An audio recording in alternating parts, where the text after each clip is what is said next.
Baik, Assalamualaikum warahmatullahi wabarakatuh. Pada pertemuan ketiga ini kita akan mempelajari tentang data dan penyajian data. Ya, Eh, rekan-rekan sekalian sudah familiar ya tentunya dengan apa yang namanya data ya.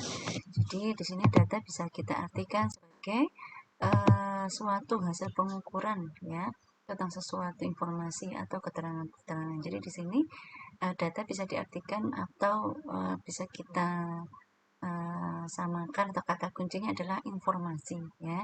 Jadi ini informasi ini diperoleh dengan cara mengukur ya seperti itu. Nah kemudian klasifikasi data itu ada banyak sekali.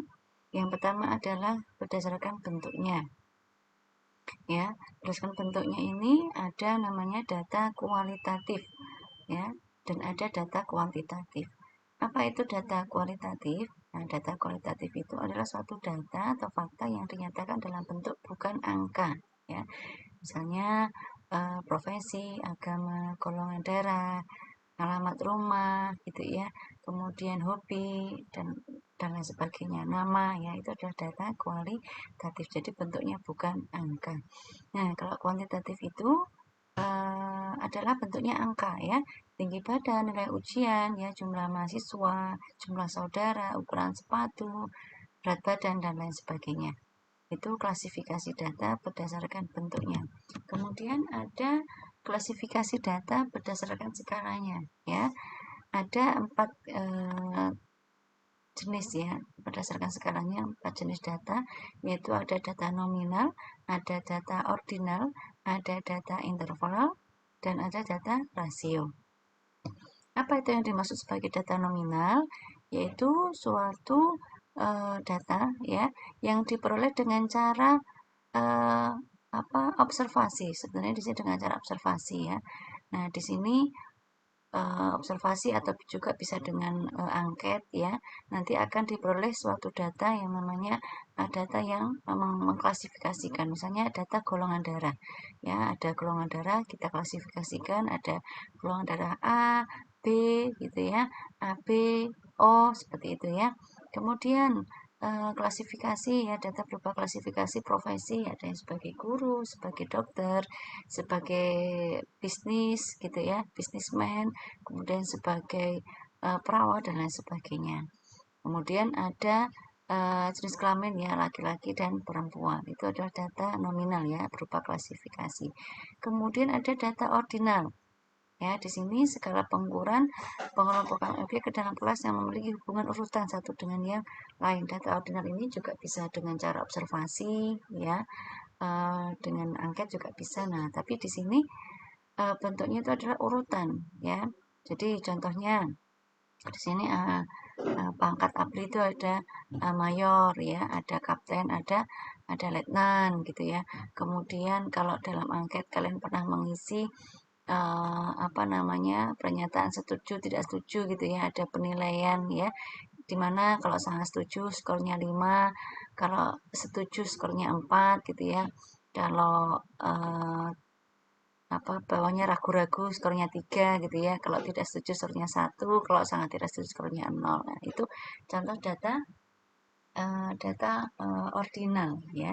Jadi di situ ada suatu tingkatan. Atau juga misalnya apa tingkat kualitas barang misalnya ya, data tingkat ada yang kualitasnya baik gitu ya, ada yang sangat baik gitu ya.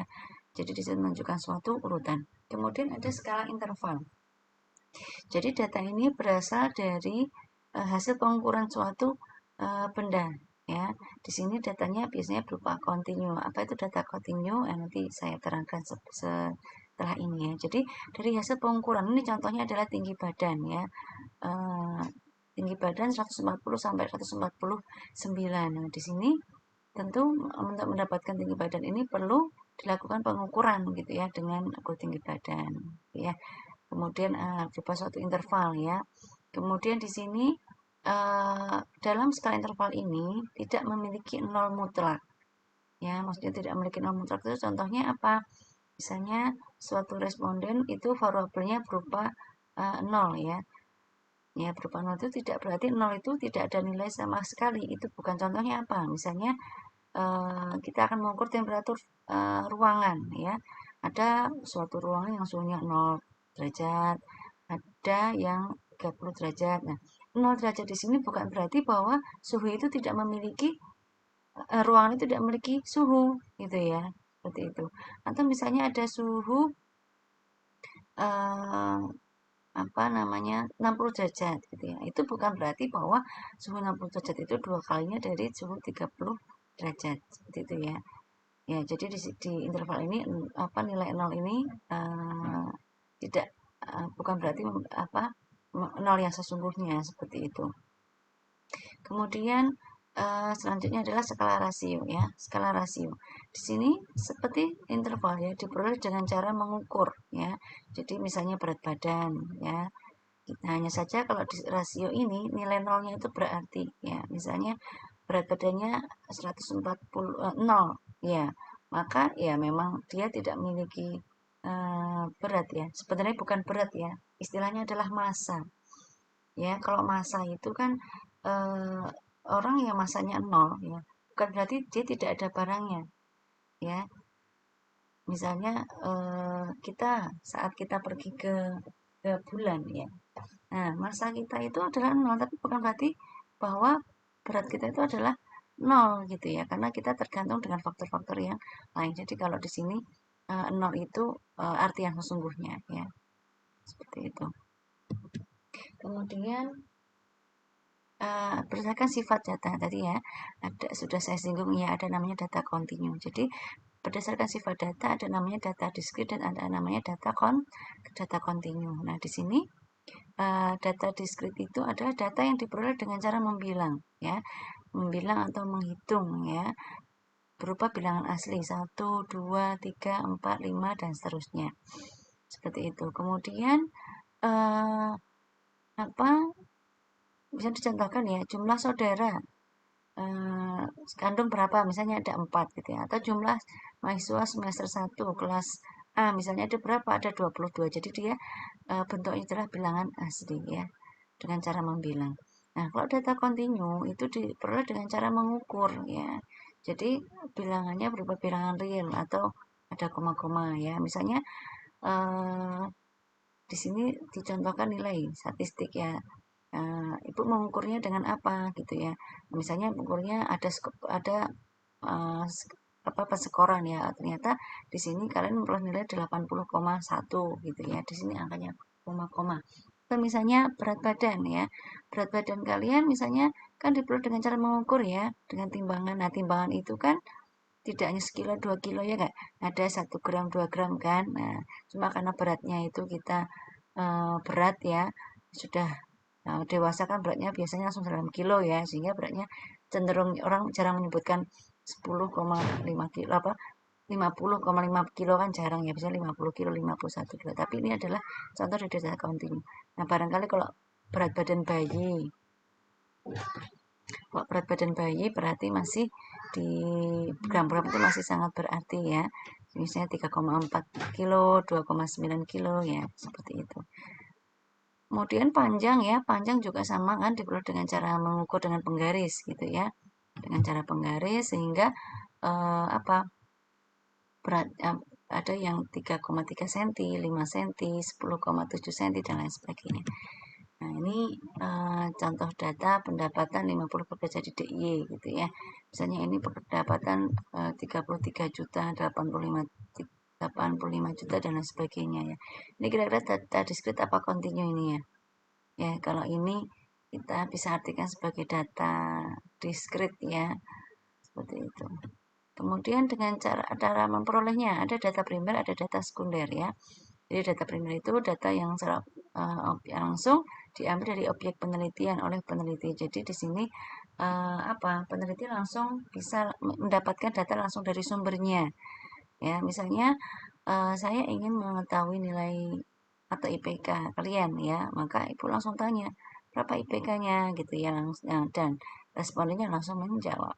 Kalau data sekunder itu adalah data yang diperoleh dari tidak secara langsung dari objek penelitian. Jadi misalnya saya ingin tahu IPK kalian, maka saya tanya ke TU gitu ya. Maka Ibu dapatkan data sekunder karena tidak langsung mendapatkan dari sumbernya. Kemudian tekniknya ya, ada secara langsung tadi ya. Kalau secara langsung nanti akan dapat data primer, kalau tidak langsung ya nanti akan dapat data sekunder ya. Kemudian di sini ada penyajian data. Nah, penyajian data itu apa sih tujuan dari penyajian data itu sebenarnya? Jadi tujuan dari penyajian data itu adalah untuk memudahkan ya dalam menganalisis data ya. Karena dalam penelitian tidak mungkin menggunakan data yang masih mentah ya. Jadi di sini penyajian data dilakukan untuk memudahkan pembaca dalam membaca hasil penelitian kita ya. Ada banyak sekali ya penyajian data nanti dalam file yang Ibu berikan kalian bisa menyimak ya.